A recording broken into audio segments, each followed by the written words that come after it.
Assalamualaikum warahmatullahi wabarakatuh. Bismillah walhamdulillah wassalatu wassalamu ala rasulillah wala khawla wala quwata illa billah amma ba'd. Sahabatku semua dimanapun Anda berada, marilah pada kesempatan hari ini kita belajar bersama tentang terkait dengan masalah kepemimpinan. Namun sebelum itu saya ingin berdoa untuk kita semua supaya Allah selalu memberikan keselamatan, kesehatan, keberkahan pada diri kita, keluarga kita, masyarakat kita, negeri kita, dan dijauhkan dari segala bencana-bencana yang menimpa bangsa ini. Terlebih kita mendengar kabar Gunung Semeru mengeluarkan letusan yang mengakibatkan masyarakat di sekitar banyak mengungsi. Sahabatku semua dimanapun Anda berada, bicara masalah kepemimpinan, kalau kita melihat, mencari searching Google ya, mencari pemimpin Indonesia, maka yang muncul adalah hal-hal yang justru membuat kita miris. Misalnya beberapa tokoh nasional menyatakan bahwa budaya malu sudah hilang di negeri ini. Artinya orang berlomba-lomba dengan menghalalkan segala cara untuk menjadi pemimpin, baik pemimpin dari tingkat yang paling rendah maupun pemimpin yang paling tertinggi. Misalnya kalau kita bicara masalah indeks korupsi, bahkan KPK dalam sebuah media massa sudah menyatakan bahwa kalau kita paksakan menangkap pejabat-pejabat yang korup, maka hanya tinggal 40% saja pejabat yang tidak tertangkap oleh KPK. Artinya kebanyakan dari pejabat menurut KPK adalah terindikasi diduga melaksanakan tindak pidana korupsi yang merugikan bangsa ini. Betapa banyak berita-berita yang beredar bagaimana orang ingin menjadi anggota dewan, sikut sana sikut sini, berapa harus yang dikeluarkan uangnya, itu sudah menjadi rahasia umum di negeri ini. Menjadi bupati maharnya berapa, menjadi gubernur dan sebagainya. Tentu ini yang harus kita renungkan bersama. Betapa tidak, karena dalam Islam itu pemimpin yang diharapkan adalah pemimpin yang adil. Adil dalam arti adalah menempatkan sesuatu pada tempatnya.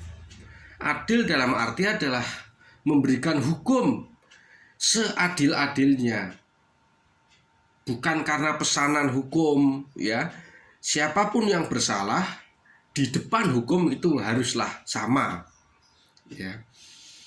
Sehingga bukan masalah nego politik dan sebagainya yang lemah ditindas, yang kuat yang akan menang dan sebagainya. Maka Islam memberikan perhatian yang khusus terhadap masalah kepemimpinan. Bahkan dalam sebuah hadis Nabi SAW menyatakan ada 7 golongan yang kelak di hari kiamat itu mendapatkan naungan, di mana tidak ada naungan selain naungan dari Allah. Yang pertama adalah pemimpin yang adil.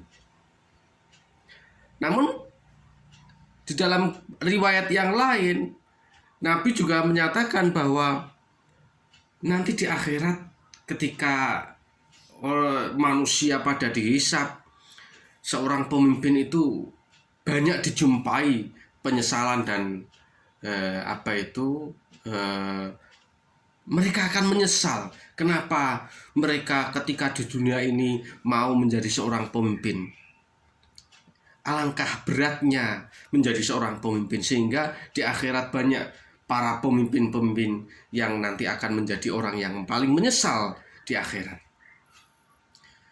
Namun ketika kepemimpinan itu dipimpin oleh orang yang benar, maka justru sebagaimana hadis tadi akan mendapatkan naungan dari Allah di akhirat. Sahabatku semua dimanapun Anda berada, teringat kalau kita bicara masalah Umar bin Khattab misalnya, ketika menjadi khalifah, beliau menyatakan, saya takut kambing yang patah kakinya di Irak, saya takut nanti di akhirat Umar yang akan menanggungnya. Dengan kata lain, seorang pemimpin yang dalam sebuah masyarakat yang banyak harus memperhatikan rakyatnya, harus memperhatikan orang-orang yang akan dipimpinnya. Lihatlah, Quran juga membicarakan masalah kepemimpinan Nabi Sulaiman, bahkan juga menceritakan, mengkisahkan kepemimpinan Nabi Muhammad SAW.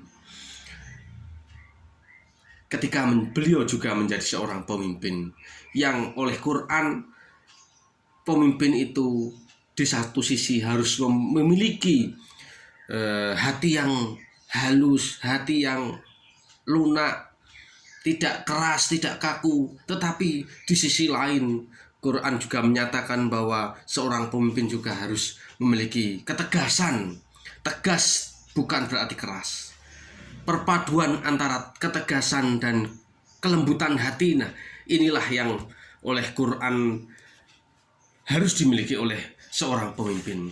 Maka sebagaimana doa yang selalu kita panjatkan bagi seorang muslim, yaitu doa Rabbana hablana min azwajina wa dzurriyyatina qurrata a'yun waj'alna lil muttaqina imama. Ini adalah doa yang harus kita panjatkan sebagai seorang muslim, meminta kepada Allah supaya kita diberikan keturunan, dan kelak keturunan kita akan menjadi seorang pemimpin bagi orang-orang yang bertakwa. Maka sahabatku semua dimanapun Anda berada, marilah kita selalu belajar mengkaji ilmu supaya kita selamat dunia akhirat. Karena keselamatan inilah yang akan kita harapkan kelak di yaumul qiyamah.